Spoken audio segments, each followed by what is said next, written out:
We've been listening closely to the Division community, and because of this, we've decided to work on a free update that focuses on improving the quality of the in-game as well as some core gameplay mechanics so we can make your experience that much more enjoyable.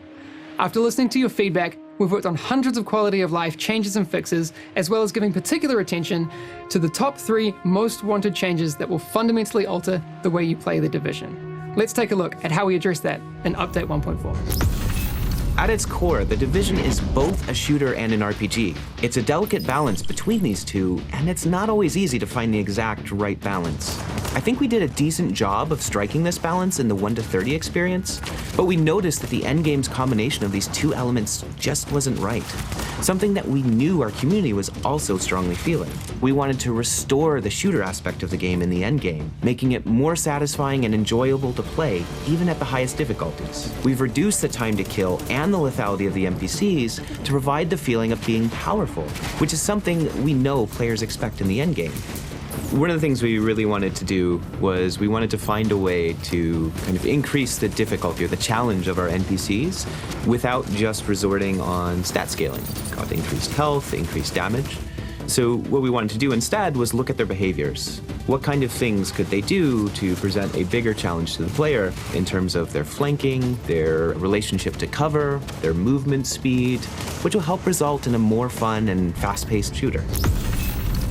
There was a huge difference before and after the level 30.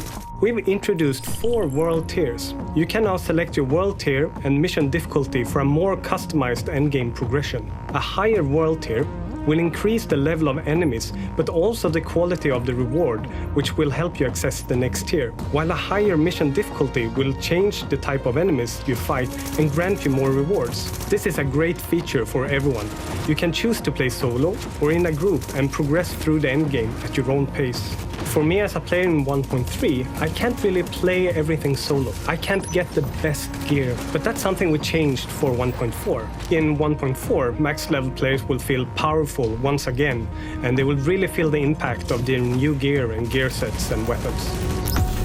So we've rebalanced all the skills, weapons, gear, and gear sets so players can find more variety when building their character.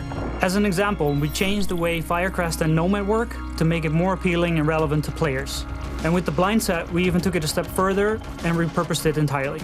It was largely underused by players, and it will be replaced by a brand new set called Banshee. It will especially appeal to Dark Zone agents by giving bonuses based on the rogue mechanic. We've also rebalanced the different weapon types to encourage more variety in weapon use and therefore more gameplay styles. When it comes to loot and rewards, you'll be able to get everything from anywhere, so you can find useful items for your build no matter how you prefer to play. All these changes will also create a better balance between level 30 players, so everybody gets a fair chance in the Dark Zone.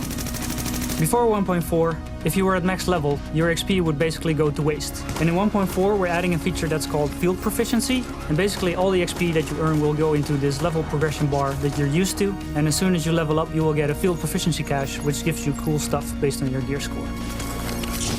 We can't wait for all of you to experience these changes and to see what awesome builds you come up with. These are just a few of the many improvements that you can expect, and we will continue to improve on the core experience of the game with Survival and Last Stand.